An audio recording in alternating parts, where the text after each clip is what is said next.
માર્ગ પરિવહન અને ધોરીમાર્ગ મંત્રાલય દ્વારા માર્ગ સલામતી સપ્તાહના ભાગરૂપે સુરત ટ્રાફિક પોલીસ અને સામાજિક સંસ્થા દ્વારા માર્ગ સલામત સપ્તાહ જન જાગૃત અભિયાન રેલી યોજી લોકોને જાગૃતિનો સંદેશ આપ્યો હતો।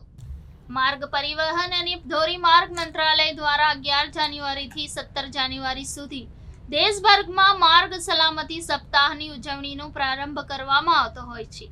આ ઉજવણી દરમિયાન દેશભરમાં માર્ગ અકસ્માતના કારણો, તેને રોકવાના ઉપાયો સહિતની વિવિધ જાગૃત પ્રવૃત્તિઓ યોજવામાં આવે છે।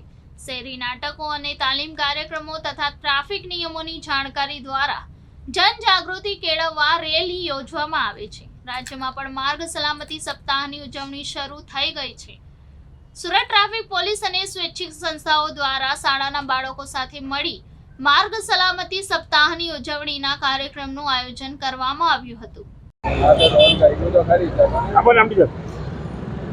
માર્ગ સુરક્ષા જાગૃતતા અભિયાન અનુસંધાને 15મી જાન્યુઆરીથી 14 ફેબ્રુઆરી સુધી 1 મહિનો સુધી જે ચલાવવાનું છે એના અનુસંધાને આજે નહેરુ યુવા કેન્દ્રના સાથે મળી અને પીટી મહિલા કોલેજ જે છે વનિતા વિશ્રામ કેમ્પસની એની વિદ્યાર્થીનીઓને આજે ત્યાંથી રેલી સ્વરૂપે લાવી અને ચોપાટી ખાતે જે પોલીસ જે કામગીરી કરે છે એ કામગીરીનું એમને નિદર્શન કરવામાં આવ્યું અને એ જે બહેનો છે એને ત્યાં જઈ અને સમજાવવામાં આવ્યું છે કે ટ્રાફિકના નિયમોનું પાલન કરવાથી આપણને રાષ્ટ્રને એટલો ફાયદો થાય છે અને આ જે યુવાનો જે છે, બહેનો જે છે, ભારતનું ભવિષ્ય છે અને એમાં જો જાગૃતતા નિયમો આવશે તો એનાથી આપણને,